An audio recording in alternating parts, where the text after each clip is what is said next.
Assalamualaikum warahmatullahi wabarakatuh. Perkenalkan, nama saya Ulfiani Zuhria dengan NIM 210201603 dari kelas HKI A3. Saya akan menyampaikan beberapa materi mengenai fikih siasa yang bertemakan ayo berpolitik santun.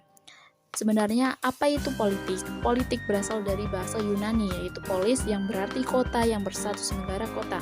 Kemudian ada menurut Miriam Budiarjo, politik adalah bermacam-macam kegiatan dalam suatu sistem politik negara yang menyangkut proses menentukan tujuan dari sistem itu dan melaksanakan tujuan tersebut. Kemudian dalam Islam juga disebut bahwa politik itu adalah fikih siasa. Fikih siasa sendiri berasal dari dua kata, yaitu fikih yang berarti paham dan siasa yang berarti mengatur, memerintah, dan memimpin.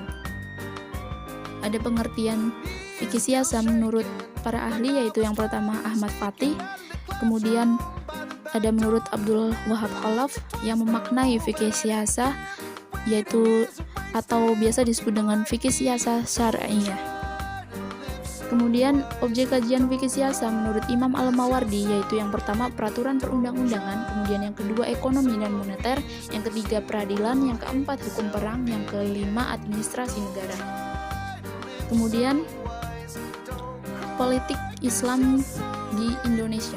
Politik Islam dalam hal ini yaitu berhubungan dengan agama dan negara, sehingga menimbulkan perdebatan yang disebabkan perbedaan pandangan dalam mengartikan agama yang merupakan bagian dari negara ataupun negara yang merupakan bagian dari dogma agama.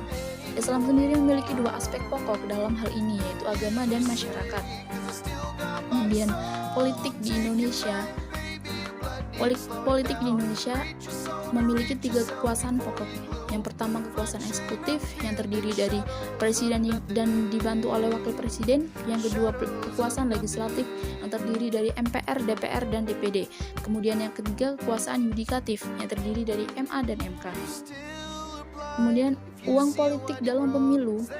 Pemilu adalah suatu proses pemilihan orang-orang di setiap tempat untuk mengisi jabatan politik tertentu. Kemudian adanya uang politik disebut dengan money politik.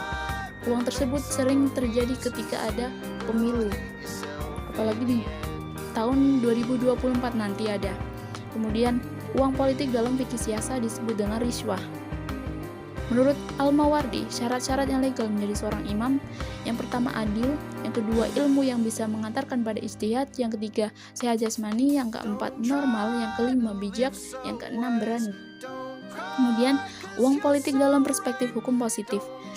Pada pasal 1 ayat 1 Undang-Undang Nomor 22 Tahun 2007 tentang penyelenggaraan pemilu, bahwa pemilu dilaksanakan secara langsung, umum, bebas, rahasia, jujur, dan adil dalam negara Indonesia.